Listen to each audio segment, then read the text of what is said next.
Welcome to today's webinar presented by Supercoder.com.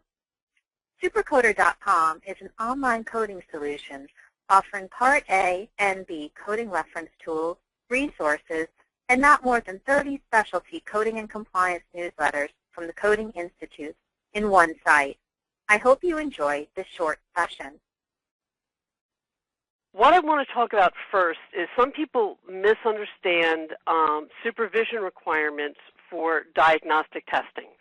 Allergy services are divided into both diagnostic testing and therapeutic services. So let's first look at diagnostic testing. So we're looking at the third slide.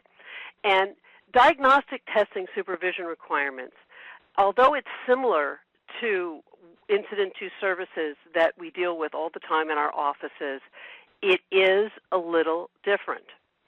So diagnostic testing apply to our audiology tests.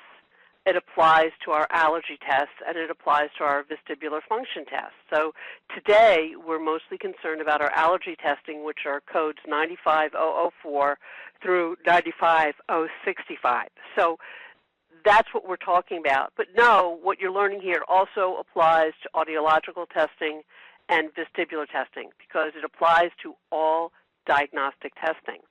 So keep that in mind because although it looks like Incident 2, it sort of walks like Incident 2, it's not Incident 2.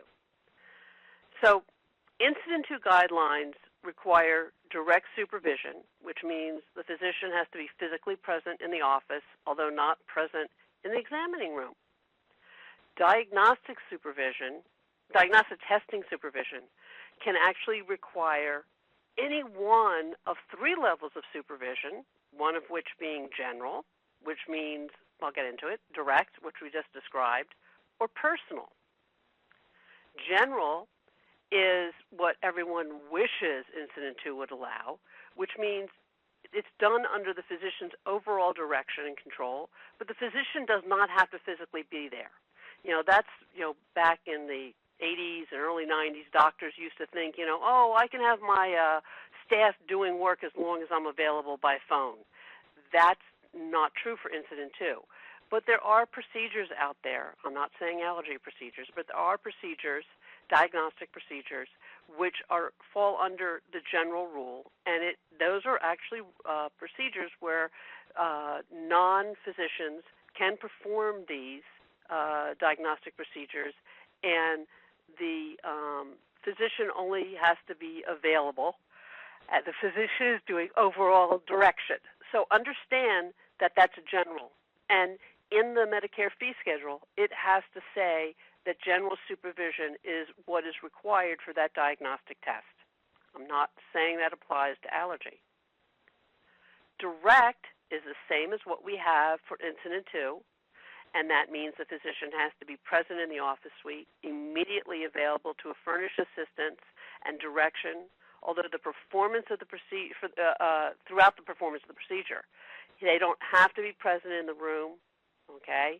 And so this is the same as what we see in Incident 2.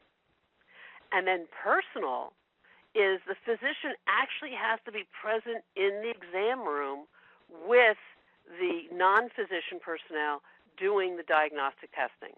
And I don't know how many times you have seen that, but believe it or not, there is diagnostic testing that requires personal physician attendance. So the physician can't be seeing other patients while this is being done. So codes listed in the Medicare fee schedule with general supervision are listed with a 1, direct supervision have a 2, and personal supervision have a 3. If any of you have Supercoder.com under the fee schedule, it'll actually indicate which supervision requirement it has. Now, allergy testings actually require either direct or personal supervision.